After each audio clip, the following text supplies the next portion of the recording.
speaks about what happens to us.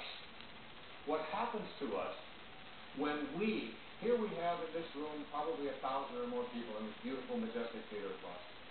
Just by your being here, just by watching this program and taking on some of these ideas, you change the energy of the entire planet.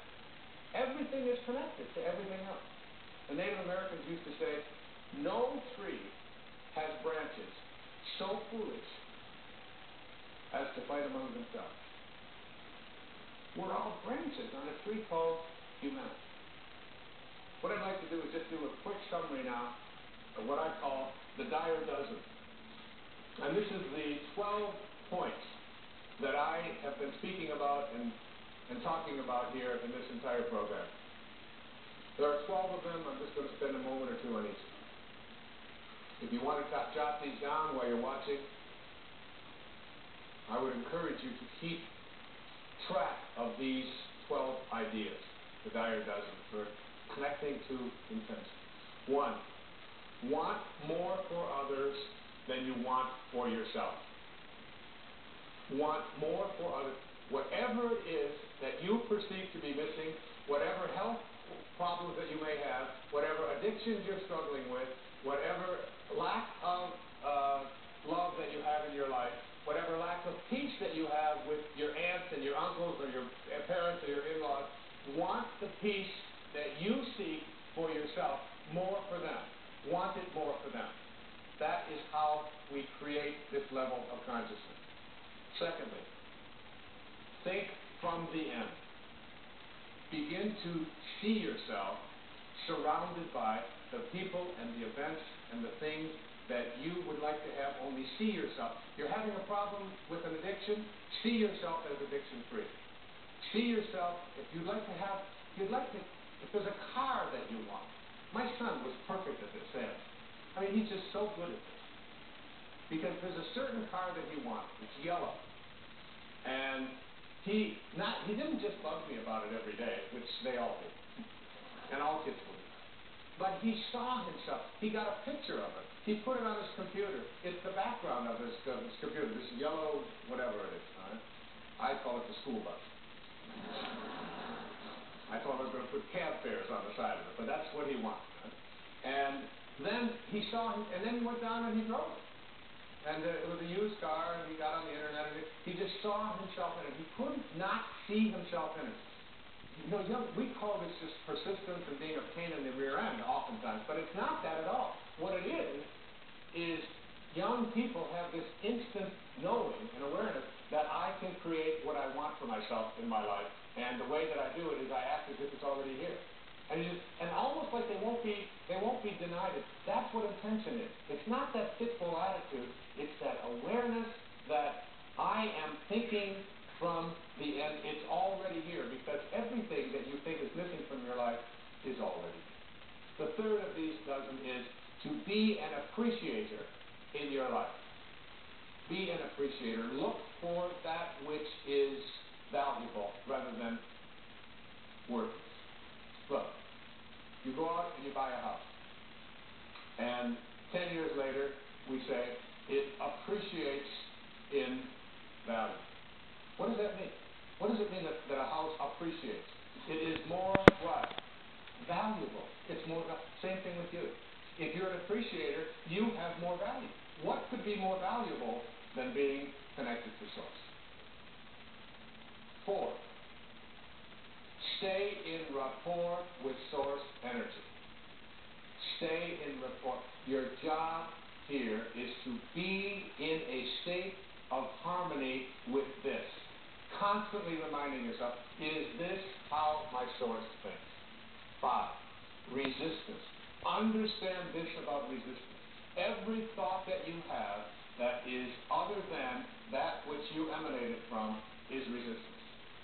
Every unkind thought, every uncreative thought, every thought of judgment, every thought of fear, every thought of depression, every thought of it can't happen, all resistance. So if you say, well, easy for him, he can talk about this, but I can't, that's resistance. You're right, absolutely. Even if you think all of this is a bunch of nonsense, you're absolutely right. You're absolutely, because for you,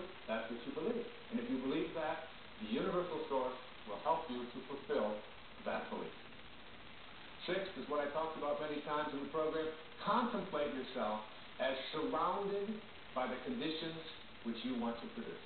Contemplate yourself that. Because the way you are one with Source. You are always one with Source.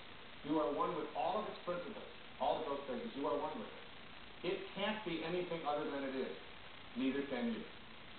7, understand the art of allowing. Allowing means taking the path of least resistance. Every time you have a thought that has resistance in it, what you have done is you have created an absence of allowing. You have to almost think like, here I am here, and here's Source. How much energy can I pull from it? How much energy can I pull from it? Are you pulling energy from Source, or are you away? Allow it. Allow yourself. 8, practice radical humility. You are not this body that you are in. You are not this mind that you are in. You are not any of the possessions that you have. You are a divine Source. 9, be in a constant state of gratitude. Be grateful for everything that shows up. Everything. Stay in a state of being generous and grateful in your life. Because what could be more generous than that which has allowed you to come from the infinite Source to this material world and back. 10, keep in mind that you can never resolve a problem by condemning. Any problem that you have, when you use shame, you are using the lowest energy that's out there in the universe. You cannot shame your way into higher consciousness, into Source energy. 11, play the match game. Play the match game. Always ask yourself, am I matched up with the field of intention? And finally, meditate. Make it a practice in your life. Meditation is essential because it is your way of staying connected to Source. What is the only thing in the universe that can't be divided? You cannot divide God. Everything else has an up, down, north, south, east, west, male, female, right, wrong, black, white, alive, dead. Everything comes in dichotomies, except for silence. Silence, you cut it in half, what do you get? More silence. Cut it in half again, more silence. Cut Source in half, just more Source. You can't divide it.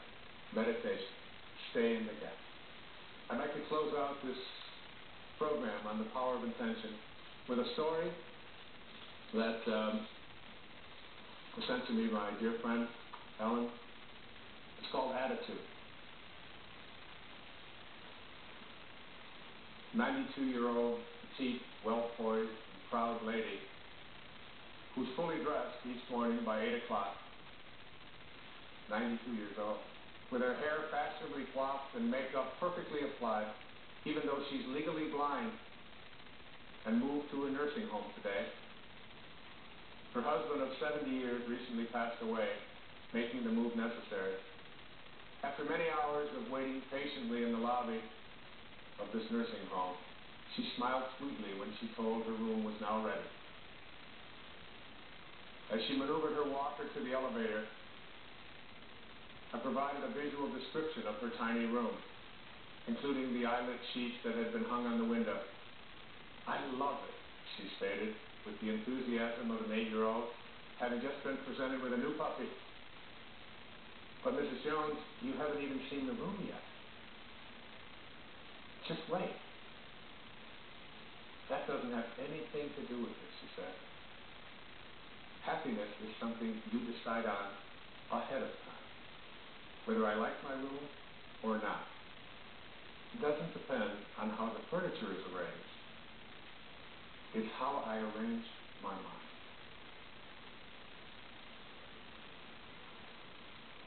When you change the way you look at things, even if you're legally blind,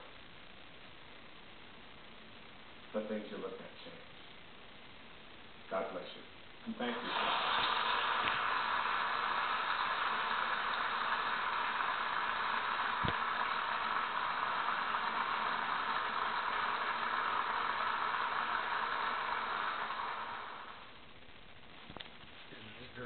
consciousness, the power of intention. Very, very well put, I think. And in these times right now, many people are trying to go away from basically the source, God, but this guy right here is really powerful.